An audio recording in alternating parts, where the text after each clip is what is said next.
പാർപ്പിടം, കുടിവെള്ളം, മാലിന്യ നിർമ്മാർജ്ജനം എന്നിവയ്ക്ക് ഊന്നൽ നൽകി 5 ഗ്രാമപഞ്ചായത്ത് 2024-25 ബഡ്ജറ്റ്.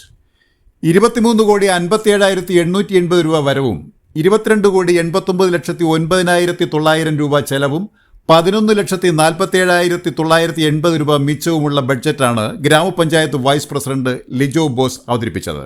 രാഷ്ട്രപിതാവ് മഹാത്മാഗാന്ധിജിയുടെ മനസ്സിൽ രൂപം കൊണ്ട സ്വയം പര്യാപ്തത ഗ്രാമങ്ങൾ എന്ന ആശയം സഫലമാക്കുന്നതിന് കേന്ദ്ര സർക്കാർ ഭരണഘടനാ ഭേദഗതിയിലൂടെ യാഥാർത്ഥ്യമാക്കിയ പഞ്ചായത്ത് രാജ് നഗരപാലിക നിയമത്തിൻ്റെ അന്തസ്സത്ത പൂർണ്ണമായി ഉൾക്കൊണ്ടുകൊണ്ട് ഭാരതത്തിലെ മറ്റ് സംസ്ഥാനങ്ങൾക്കും ലോകത്തിന് തന്നെ മാതൃകയാകുന്ന തലത്തിലേക്ക് കേരളത്തിലെ തദ്ദേശ സ്വയംഭരണ സ്ഥാപനങ്ങൾ പ്രാദേശിക സർക്കാരുകളായി മാറ്റുന്നതിന് വഴിതെളിച്ചത് 1997 9ാം പഞ്ചവത്സര പദ്ധതി തുടക്ക വർഷത്തിൽ കേരളത്തിൻ്റെ ആദ്യത്തെ മുഖ്യമന്ത്രിയായിരുന്ന യശസ്വരനായ സഖാവ് EMS നമ്പൂതിരിപ്പാടിൻ്റെ ആശയത്തിലൂടെ ഉരുത്തിരിഞ്ഞു വന്ന ജനകീയാസൂത്രണ പ്രസ്ഥാനമാണ്.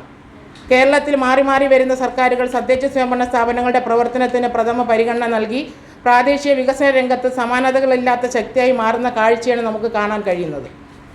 3.36 ചതുരശ്ര കിലോമീറ്റർ ചുറ്റളവുള്ള 400,000 ജനസംഖ്യയുള്ള 14 വാർഡുകൾ ഉൾപ്പെട്ട ഒരു ചെറിയ ഗ്രാമപഞ്ചായത്താണ് 5 ഗ്രാമപഞ്ചായത്ത്. ഏറ്റവും കൂടുതൽ മത്സ്യത്തൊഴിലാളികളും അത് കഴിഞ്ഞാൽ കയർ തൊഴിലാളികളുമായിരുന്നെങ്കിലും കയർ മേഖലയിലെ തൊഴിലായ്മ രൂക്ഷമായതോടെ തൊഴിലുറപ്പ് മേഖലയിൽ കുറച്ചുപേർ കാർഷിക മേഖലയിലും മറ്റ് ചില നിർമ്മാണ മേഖലയിലുമാണ് ഇപ്പോൾ പണിയെടുത്ത് ജീവിക്കുന്നത്. സ്വന്തമായുള്ള വരുമാനം ഏറ്റവും കുറഞ്ഞ പഞ്ചായത്തായ ജനങ്ങളുടെ ഇഷ്ടാനുസരണങ്ങൾക്കനുസരിച്ച് മുന്നോട്ട് പോകാൻ പലപ്പോഴും കഴിയാതെ വരുന്നു. ഏറ്റവും കൂടുതൽ കേന്ദ്ര ഫണ്ട് ലഭിക്കേണ്ട പഞ്ചായത്താണ് നമ്മുടേത്.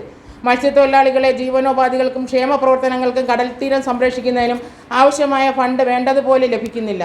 അതുപോലെ ടൂറിസത്തിന് ഏറെ സാധ്യതയുള്ള പ്രദേശമാണ് 5 ആ മേഖലയ്ക്ക് വേണ്ടത്ര പരിഗണന കേന്ദ്ര സർക്കാരിൽ നിന്ന് നമുക്ക് ലഭിക്കുന്നില്ല. ശുചിത്വം, കുടിവെള്ളം, മാലിന്യ സംസ്കരണം, മത്സ്യബന്ധനം, ശുദ്ധജല മത്സ്യകൃഷി, വനിതാ വികസനം, പട്ടികജാതി ക്ഷേമം, വയോജനങ്ങൾ, ഭിന്നശേഷിക്കാർ, അംഗനവാടി, പോഷകാഹാരം എന്നിവ ഉൾപ്പെടുന്ന സേവന മേഖലയ്ക്കായി ഈ ബഡ്ജറ്റിൽ വിഹിതം ഉൾപ്പെടുത്തിയിട്ടുണ്ട്. ഏറ്റവും കൂടുതൽ നിർധന തിങ്ങി നിറഞ്ഞിട്ടുള്ളതും സ്വന്തമായ ധനാഗമന മാർഗങ്ങൾ ഏറ്റവും കുറവുള്ളതുമാണ് നമ്മുടെ ഗ്രാമപഞ്ചായത്ത്. വിവിധങ്ങളായ വിഭവ സ്രോതസ്സുകളിൽ നിന്ന് ലഭിക്കുന്ന വിഭവങ്ങളുടെ പരമാവധി സംയോജനം ഉറപ്പാക്കി സാധാരണ ജനങ്ങളുടെ വ്യത്യസ്തമായ അടിസ്ഥാന പ്രശ്നങ്ങൾക്കും ജനക്ഷേമകരമായ പ്രവർത്തനങ്ങൾക്കും പരിഹാരം കണ്ടെത്തുന്നതിന് ഉതകുന്ന പദ്ധതി നിർദ്ദേശങ്ങൾ ഈ ബഡ്ജറ്റിൽ ഉൾപ്പെടുത്തുവാൻ പരമാവധി ശ്രമിച്ചിട്ടുണ്ട്. കേന്ദ്ര സർക്കാരിൻ്റെ കടുത്ത സാമ്പത്തിക പകപോക്കലിനിടയിലും കേരളത്തിലെ LDF സർക്കാർ പ്രാദേശിക സർക്കാരുകളായ തദ്ദേശ സ്വയംഭരണ സ്ഥാപനങ്ങളെ ശക്തിപ്പെടുത്തുന്നതിനും പദ്ധതി ആസൂത്രണത്തിലും നിർവഹണത്തിലും പുത്തൻ ദിശാബോധം നൽകിക്കൊണ്ട് സാമ്പത്തിക വർഷ ആരംഭത്തിനു മുൻപേ പദ്ധതിക്ക് അംഗീകാരം വാങ്ങുകയും ഏപ്രിൽ 1 മുതൽ തന്നെ പദ്ധതി നിർവഹണം ആരംഭിക്കുന്നതിനുമായി ആത്മാർത്ഥമായി സഹായിക്കുകയാണ്. ചർച്ചയില്ലാത്ത ജനാധിപത്യം, നോ ഡെമോക്രസി വിത്തൗട്ട് ഡയലോഗ് എന്ന മഹാത്മാഗാന്ധിജിയുടെ വാക്കുകൾ ഞാൻ ഓർമ്മപ്പെടുത്തുകയാണ്. പരിമിതിക്കുള്ളിൽ നിന്നുകൊണ്ട് പരാധീനതകൾ താണ്ടുവാൻ ശ്രമിക്കുന്ന ഈ ബഡ്ജറ്റിലെ നിർദ്ദേശങ്ങളുടെ ചർച്ച എന്ന ആയുധം കൊണ്ട് രാഗിമിനിക്ക് പൂർണ്ണതയിൽ എത്തിക്കണമെന്ന് അഭ്യർത്ഥിച്ചുകൊണ്ട് ഈ വിലയേറിയ നിർദ്ദേശങ്ങൾക്കും അംഗീകാരത്തിനുമായി ബഡ്ജറ്റ് ഞാൻ നിങ്ങളുടെ മുന്നിൽ സ്വഭാവമാനം സമർപ്പിക്കുകയാണ്.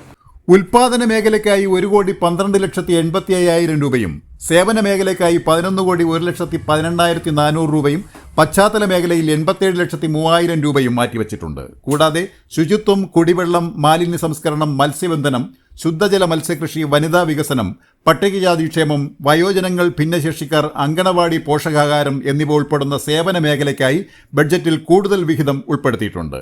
കൂടാതെ തീരദേശ മേഖല കൂടുതലുള്ള 5 പഞ്ചായത്തിലെ കുടിവെള്ള പ്രശ്നം പരിഹരിക്കുന്നതിന് വേണ്ടി 2.27 കോടി രൂപയാണ് പഞ്ചായത്ത് ഇതിനോടകം വാട്ടർ അതോറിറ്റിക്ക് കൈമാറിയിരിക്കുന്നത്. Panchayat president V. ലൈജു യോഗത്തിന് അധ്യക്ഷത വഹിച്ചു.